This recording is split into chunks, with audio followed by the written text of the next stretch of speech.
जय श्रीराम ताईंनो आणि दादांनो. श्री ब्रह्मचैतन्य गोंदवलेकर महाराज प्रवचन 21 जून.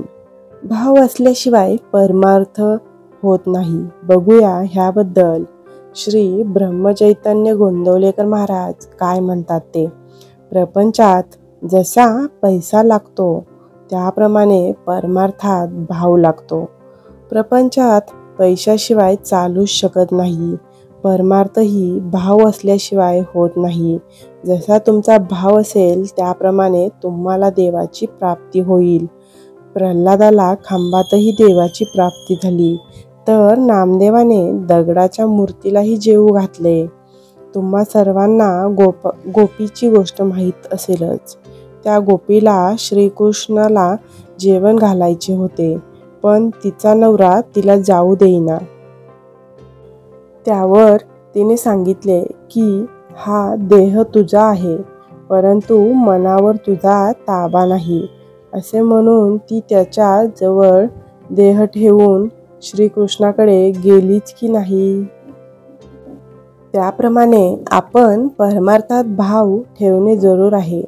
पण असे आपण नुसते म्हणून काय उपयोग. तो सर्वव्यापी आहे, सर्व साक्षी आहे असे आपण म्हणतो, पण आपण पापाचरण करायला भीतो का.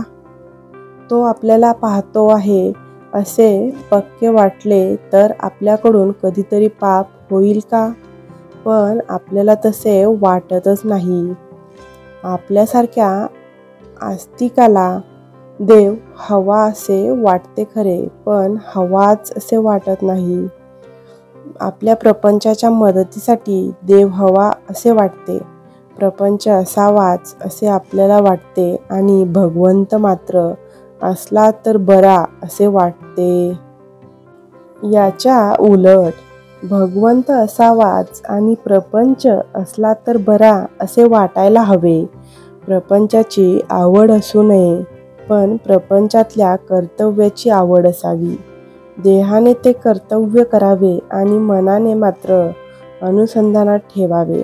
ज्या गोष्टी आपल्या मनाला खातात त्या न केल्या की आपल्या विकारांवर ताबा येईल. भगवंताच्या देखत आपल्याला करायला लाज वाटणार नाही अशी कृती आपण करावी. ज्यांना व्याप आहे ते लोक रडतात आणि ज्यांना व्याप नाही तेही लोक रडतात. मग सुख कशात आहे. पैसा सुख देतो का. पैसा मिळवणे कठीण. मिळाला तरी तो कायम राहील का याची शाश्वती नाही. पैशाप्रमाणेच इतर सर्व गोष्टींचे आहे. सर्व सुखी असा प्रपंचात कोण आहे. प्रत्येकाचे काही ना काही तरी गाराणे आहेच. प्रत्येकाला आशा वाटते की उद्या आजच्यापेक्षा सुखी होईल. तो कधी पूर्ण सुखी होत नाही. त्याचे गाराणे कधी संपतच नाही. प्रपंचातल्या सर्व वस्तू नाशवंत आणि दुःखरूप अशा आहेत. म्हणूनच प्रपंच असत्य आहे हा अनुभव प्रपंच देतो. त्या अनुभवाने प्रपंचात जो आसक्त होत नाही तो सुखी. अनुभव विसरून जो आसक्त होतो तो दुःखी. सुख हे समजुतीमध्ये आहे आणि भगवंताचे होणे हीच समजूत तेवढी खरी आहे. बोधवाक्य. प्रपंच अनासक्तीने आणि आनंदाने करणे हाच परमार्थ. प्रवचनाच्या शेवटी आपण सर्वांनी मिळून श्रीरामाच्या नामाचा जप करूया 11 वेळा.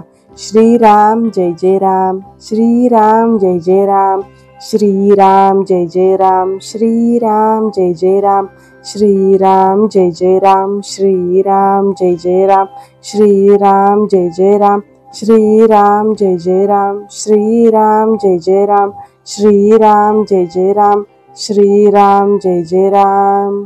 श्रीरामाच्या चरणी नमन करून मी आजच्या प्रवचनाचा शेवट करते. धन्यवाद.